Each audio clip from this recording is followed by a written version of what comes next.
Having a good trailer is probably one of the most important things in regards to marketing your game and hey, it's telling the rest of the world that you are making a cool game. But it's also something that I see you guys very often make kind of painfully obvious mistakes with, or at least in my eyes. I've already made a video covering 5 previous mistakes, but honestly there are 5 more that I see you guys do so often that I just want to talk a bit more about that. And the first one here is the concept of garbage in is garbage out. This is something I didn't really allude to in the previous video because I just talked about like, oh, editing things and having good music and all of that. But the biggest problem that I often see is that honestly, your game doesn't look good enough to be a trailer. And I get it, like we do say like have a trailer. A trailer is very important for marketing your game and all of that. But you need to be real with yourself and be sure that the thing you have to show is actually worth showing. I often see trailers that is just gray boxed or purely placeholder art that does not look like a good game whatsoever. I'm sorry, I have to be honest here. And at this point, it doesn't matter how optimal your storytelling is in your trailer or how snappy the edit is or how good your music choices or whatever. The visuals aren't there. And if you're selling a game, well, you need to have some pretty good visuals. Of course, you can do things like visual overhauls and things like that, but you need to have a quality level that is at least good enough to actually share with the rest of the world. That's something that we also have with Guild Architect. It's like the game is like kind of cancelled, kind of on hiatus, whatever. And we often get the question of like, hey, why don't you have a Steam page? Why don't you have a trailer? And the reason for that is because right now what we have is not high enough quality, not visually good enough for us that we know that, okay, you only have one shot when you originally do that big launch, that big announcement of your game. And if the version of the game you're trying to sell looks bad, well, nobody cares about it then. And you are never going to be able to get that same level of hype than with that original announcement, basically. So be sure that, hey, the game I'm making actually looks good from the game's perspective on its own before you actually spend time working on the trailer. So be honest with yourself and think to yourself, does this really deserve having a trailer made already? And then this next one is one that I see often in trailers, and that is when they do voiceover, they have no subtitles. This is one that, once again, is an easy one, I think, to not make this mistake. First of all, most trailers, honestly, you don't need voiceover. Let me get that out of the way. But if you really do want voiceover for example, introducing your story or world or whatever, and you have actually thought about it, okay, should I add voiceover, yes or no? And the answer is yes, obviously. Then not having subtitles is a big mistake. Even if you get some with like the crisp American accent or like a professional voice actor, I would still suggest always adding subtitles because you do not know who is watching your trailer. It could be someone else who speaks native English and who is very good at understanding what you're talking about. But if your voice actor is someone with a pretty thick Slavic accent, for example, and you can tell like, oh, English is not their native language, then it gets extremely hard for someone who is also not a native English speaker, for example, from a different part of the world, to actually understand what is going on.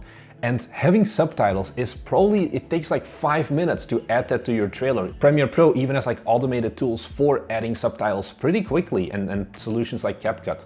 So add subtitles. Another thing you have to keep in mind is that not everybody watches trailers with sound on. This is maybe more related to if you, for example, look at TikTok and whatever.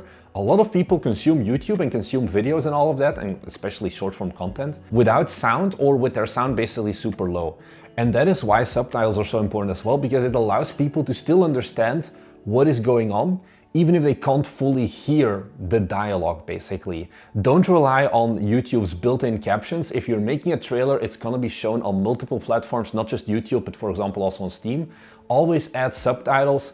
And don't go crazy with stylizing your subtitles. That's another one. Just stick to a pretty readable font. And if you are commenting right now, oh, I'm gonna use Comic Sans, I will find you and I will kill you. So don't do that either. But if you do wanna have that voiceover, no matter what language your voice actor is or whether you're using an AI voice actor or a real person or whatever, always have subtitles. It's so, so important. And I guess this subtitle kind of leans into the next point, because a lot of games that do have voiceover and subtitles and things like that are games where, unfortunately, you think your story matters, but in a trailer, generally stories don't matter. Story-based trailers often are not good converting trailers. When can you do story trailers?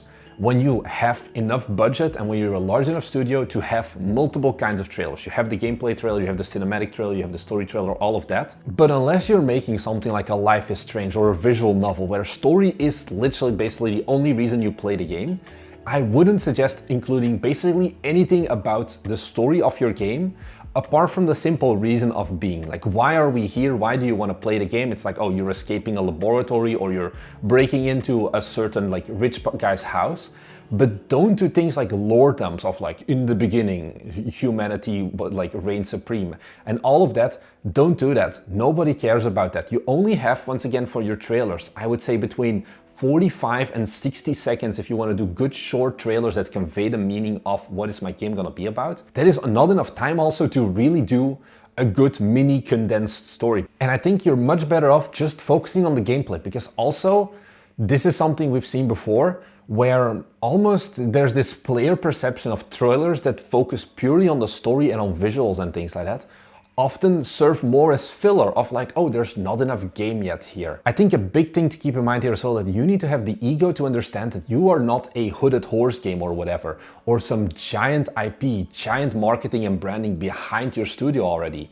If someone like Hooded Horse releases a like announcement trailer that is 55 seconds of just story and cinematics and whatever, and then 5 seconds of actual gameplay, people don't care and they'll wishlist it anyway because they have that publisher backing of, okay, this is a Hooded Horse game, this is going to be a success. You don't have that most likely, so you don't have that goodwill of, okay, whatever this dev makes, it's going to be good. So show the gameplay, don't focus too much on the story, spend at most a few sentences on it and move on basically. Showing the gameplay is way more important for your trailer. And then let's bring it back to the general editing. This is already like a tip that is not really for bare beginners, but it's something that if you can think about this consciously, it's going to make your trailer look so much better, even though you're not really doing much different, and that is using different colors. When you're making your trailer, this is something you do often see. It's like, oh, I'm making an open world survival game or whatever, and you only have one environment and it's a green forest. And for the entire 60-second trailer, all you show is green. That is not really interesting. That is not something people generally want to look at. And it's something that makes your trailer very forgettable. What you want to do here is show different environments, show different colors basically. I would suggest at least 3 different principal colors throughout your trailer. So for example, you have one shot that is very green, then you have one shot that is more beachy and you have that blue and like yellow sand tone, for example. And then you have another scene where it's maybe you're in hell or something and there's very much red. And interspersing these colors throughout your trailer makes it more clear of, hey, this is a new shot that we're at right now. We're showing a different part of the gameplay. Whereas if your trailer has like the same environment the entire time, it is much harder to convey, okay, I'm showing new things here. And instead people will look at the trailer and like 10 seconds in, it's like, oh, nothing changes. It seems like, yeah, sure, the guy is doing something else, but the environment is always the same, which is the main thing you see often in your trailer. So try to add some very distinct visual differences in your trailer as well. And then lastly, once again, this is already like a mediocre level editing tip, is don't use anything else than jump cuts. Always, if you're transitioning from one scene to the other, always use jump cuts. This is something where, once again, I often see like the Windows Movie Maker style edits, basically is what I call it, of you have these long fades, for example, where 2 shots fade into each other as a transition. Or you have even the worst ones where it's just like a full-on bounce and whatever. I'll throw up some examples right now. Don't do that. Always have your trailer transitions be very short, very snappy, basically one frame. You have shot A, and once shot A is done, you instantly transition to shot B. You don't have time to crossfade or anything. And the reason for that is that crossfading and all of the other transitions, they don't add to your trailer. They don't show the gameplay basically. And what's worse is if you have that fade transition, then you have a section of your trailer, like a second or whatever, where honestly, neither pieces of gameplay are clearly visible. And because both of them are like interlaced and the colors don't match and everything is different, don't do that either. Always have just shot A and shot B, and don't overthink it. It's the easiest kind of cut you can do, so use it. It's also the best. You do have, like, once again, those bigger production trailers can sometimes get away with those fades because they have more elaborate, maybe like even in-engine transitions, and they design their shots to be like, oh, transitioning from one color to the other, but you're like changing timelines and things like that, for example. You can go deep in it with like the fade transitions, but you probably don't have an understanding of what makes those transitions work and why do they work. So go for the safe route. You can never go wrong with just jump cuts. And I hope with this, we're at 10 tips right now at this point. I feel like if you watch these 2 videos and then watch one of our live streams where I just start to finish edit an entire trailer, I think you're pretty solid already on how can I make my first trailer? In which case there's a link down below where you can submit your own trailers as well, and I'll roast them in one of our upcoming like live streams where we roast game trailers, like the name says, and gives you some more feedback on it. But I think these are the 10 most common issues I see. Go and check out the previous video with 5 different tips that I've made before. I think that one is also really solid. And apart from that, if you're new here, we make 2 videos every week talking about game development and things that we learned with our studio and the games that we make along the way. So if that's something you're interested in, be sure to head down below and subscribe. Thank you very much for watching, and I'll see you guys in the next one. Bye!